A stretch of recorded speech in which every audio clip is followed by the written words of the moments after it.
सिर्फ 12 घंटे बाद मेरी जिंदगी बदलने वाली थी, लेकिन उसी रात मेरे सामने ऐसा हुआ जिसे देखकर किसी का भी दिल टूट जाए। क्योंकि मेरी ननद ने मेरे हाथों से मेरा पासपोर्ट छीनकर सबके सामने फाड़ दिया और उसे लगा कि उसने मेरे सपनों का अंत कर दिया है। लेकिन उसे क्या पता था, यही कदम उसकी जिंदगी की सबसे बड़ी सीख बन जाएगा। मेरा नाम रिया है और मैं गुरुग्राम की एक बड़ी आईटी कंपनी में सीनियर सॉफ्टवेयर इंजीनियर थी। कई सालों की मेहनत के बाद मुझे कंपनी की तरफ से 6 महीने के लिए सिंगापुर प्रोजेक्ट पर भेजा जा रहा था। यह सिर्फ विदेश यात्रा नहीं थी, बल्कि मेरे कैरियर का सबसे बड़ा अवसर था।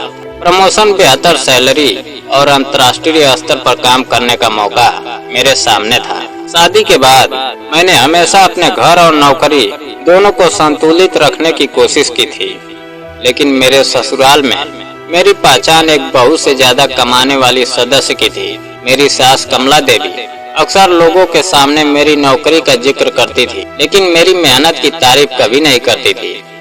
मेरी ननद पूजा कई नौकरियों में असफल हो चुकी थी और धीरे धीरे उसकी बातों में मेरे लिए जलन साफ दिखाई देने लगी थी।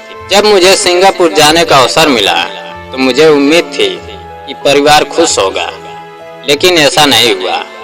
सास ने कहा कि बहू का घर से बाहर जाना अच्छा नहीं लगता और पूजा के चेहरे पर अजीब सी मुस्कान थी। आने वाले दिनों में घर का माहौल और खराब होता गया, ताने बढ़ते गए और मुझे महसूस होने लगा कि कोई नहीं चाहता कि मैं विदेश जाऊं। फिर वह रात आई जब अगली सुबह मेरी फ्लाइट थी। मैंने अपने सारे दस्तावेज डाइनिंग टेबल पर रखे और कमरे में कुछ लेने चली गई। तभी बाहर से आवाज आई और जब मैं लौटी तो देखा कि पूजा मेरे पासपोर्ट को हाथ में पकड़े खड़ी है। उसने मुझे देखा और अगले ही पल पासपोर्ट को बीच से फाड़ दिया। मेरी आंखों के सामने जैसे सब कुछ रुक गया।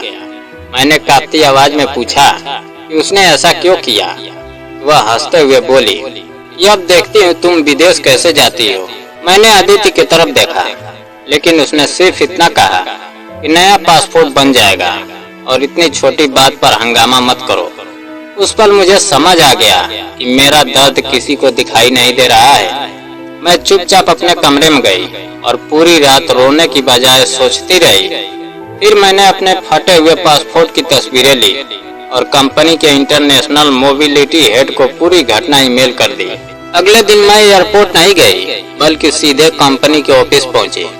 वहां एचआर और लीगल टीम पहले से मौजूद थी। उन्होंने मेरी बात सुनी और मेरा पूरा साथ देने का फैसला किया। कंपनी ने मेरी फ्लाइट आगे बढ़ा दी और नया पासपोर्ट तथा नया वीजा एक्सप्रेस प्रक्रिया से बनवाने की जिम्मेदारी ले ली। दूसरी तरफ घर वालों को लगा कि मेरा सपना खत्म हो गया है। पूजा अपनी सहेलियों से खुशी खुशी बात कर रही थी और सास रिश्तेदारों से कह रही थी कि मैंने खुद विदेश जाने से मना कर दिया है। लेकिन सच कुछ और था। अगले कुछ दिनों में मैंने हर जरूरी प्रक्रिया पूरी की और कंपनी लगातार मेरे साथ खड़ी रही। कुछ ही दिनों में नया पासपोर्ट और नया वीजा मिल गया। तभी मेरी कंपनी ने मुझे एक और बड़ी खुशखबरी दी। मेरी मेहनत और ईमानदारी को देखते हुए मुझे पूरे एशिया क्षेत्र के प्रोजेक्ट की ऑपरेशन मैनेजर बना दिया गया। यह मेरे लिए सपने से भी बड़ा अवसर था। उसी समय आदित्य की कंपनी एक बड़ी विदेशी डील को अंतिम रूप देने की तैयारी कर रही थी और अंतिम निर्णय उस नए प्रोजेक्ट हेड पर निर्भर था जो दूसरी कंपनी की तरफ से आने वाली थी। 15वें दिन में एयरपोर्ट पहुंची और वहां एक ऐसा दृश्य देखा जिसकी मैंने कल्पना भी नहीं की थी। आदित्य, उसकी माँ और पूजा तीनों मेरे सामने खड़े थे। उनके चेहरे पर घबराहट साफ दिखाई दे रही थी। तभी आदित्य के बॉस ने मुझे देखकर हाथ मिलाया और सम्मान के साथ कहा, "यह मैं उस प्रोजेक्ट की नई ऑपरेशंस मैनेजर हूँ जिसके साथ उनकी कंपनी करोड़ों की डील करने वाली है।" यह सुनते ही तीनों के चेहरे उतर गए। उन्हें पहली बार एहसास हुआ कि जिस औरत को उन्होंने रोकने की कोशिश की थी, आज उसी के फैसले पर उनकी कंपनी का भविष्य निर्भर है।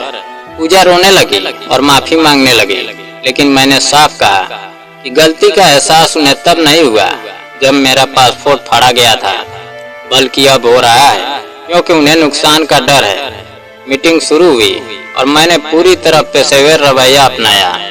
मैंने दस्तावेजों की जांच की और पाया कि दूसरी कंपनी तकनीकी रूप से योग्य है। इसीलिए मैंने बिना किसी निजी भावना को बीच में लाए डील को मंजूरी दे दी। मीटिंग खत्म होने के बाद आदित्य ने कहा कि मैं चाहती तो उसकी नौकरी खतरे में डाल सकती थी, लेकिन मैंने उसे जवाब दिया कि किसी का करियर बर्बाद करके अपनी जीत साबित करना मुझे नहीं आता। समय बीतता गया और 6 महीने बाद मैं भारत लौटी। मेरी जिंदगी पूरी तरह बदल चुकी थी। मुझे अस्थायी रूप से बड़ी जिम्मेदारी मिल चुकी थी। इस दौरान आदित्य कई बार मुझसे मिलने की कोशिश करता रहा। आखिर एक दिन मैंने उससे मुलाकात की। मैंने उसके सामने वही पारदर्शी फाइल रखी जिसमें मेरा फटा हुआ पासपोर्ट आज भी सुरक्षित था। मैंने कहा कि नया पासपोर्ट बन गया, नया वीजा भी मिल गया और कैरियर पहले से बेहतर हो गया, लेकिन जो भरोसा उस दिन टूटा था वह कभी वापस नहीं आया। उसने अपनी गलती स्वीकार की, लेकिन अब बहुत देर हो चुकी थी। कुछ समय बाद हमारा आपसी सहमति से तलाक हो गया। मैंने कोई आर्थिक सहायता नहीं मांगी क्योंकि मेरे पास मेरी मेहनत और आत्मसम्मान था।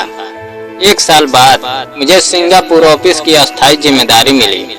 वहां जाने से पहले मैंने सोशल मीडिया पर अपने पुराने फटे पासपोर्ट और नए पासपोर्ट की तस्वीर साथ में साझा की कि कुछ लोग सोचते हैं कि रास्ता रोककर मंजिल छीन लेंगे, लेकिन अगर इरादे मजबूत हो तो फटा हुआ पासपोर्ट सिर्फ कागज बनकर रह जाता है, सपने नहीं। यह पोस्ट लाखों लोगों तक पहुंची और हजारों महिलाओं ने लिखा कि उन्होंने पहली बार ऐसी कहानी देखी जिसमें बदला नहीं बल्कि आत्मसम्मान की जीत हुई। उस दिन मुझे समझ आया कि जिंदगी में सबसे बड़ी सफलता किसी को हराना नहीं बल्कि खुद को टूटने से बचाना होती है, क्योंकि सपने कभी कागजों में नहीं रहते, वे इंसान के हौसले में रहते हैं। और जब हौसला जिंदा हो तो कोई भी ताकत मंजिल को आपसे दूर नहीं कर सकती। दोस्तों, अगर कहानी पसंद आई हो तो वीडियो को लाइक और चैनल को सब्सक्राइब करना ना भूलें। जय हिंद।